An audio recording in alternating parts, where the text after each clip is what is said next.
ఉపాధి కోసం గల్ఫ్ దేశాలకు వెళ్లి కనీసం తినడానికి తిండి కూడా దొరక్క దుర్భర జీవితం గడుపుతున్న సుమారు 10,000 మంది భారతీయులను మానవతా దృక్పథంతో ఆదుకునేందుకు భారత ప్రభుత్వం సిద్దమైంది.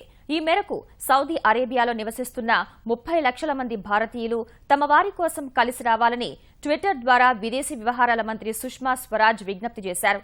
ఉద్యోగాలు కోల్పోయి వేతనాలు అందక ఆకలితో అలమటిస్తున్న 800 మంది తన సాయం కోరారని తెలిపిన ఆమె వాస్తవానికి ఆ సంఖ్య 800కు మించి ఎన్నో రెట్లు ఉంటుందని తెలిపారు. కువైట్, సౌదీ అరేబియాలో ఉంటున్న ఎంతో మంది భారతీయ కార్మికులు ఉద్యోగాలు కోల్పోవడం సహా యజమానుల నుంచి వేతనాలు అందక తీవ్ర ఇబ్బందులు పడుతున్నారని, పరిస్థితి గతంతో పోల్చితే మరీ దారుణంగా ఉందని సుష్మా అన్నారు. త్వరలో విదేశీ వ్యవహారాల సహాయ మంత్రి వీకే సింగ్ సౌదీ వెళ్లి అక్కడ పరిస్థితులకు అనుగుణంగా సహాయ కార్యక్రమాలు ముమ్మరం చేస్తారని ఆమె తెలిపారు. ఇప్పటికే భారతీయ దౌత్య కార్యాలయం జెడ్డాలో ఒక శిబిరం ఏర్పాటు చేసి ఆకలితో అలమటిస్తున్న భారతీయులకు సాయం అందిస్తోందని ఆమె అన్నారు.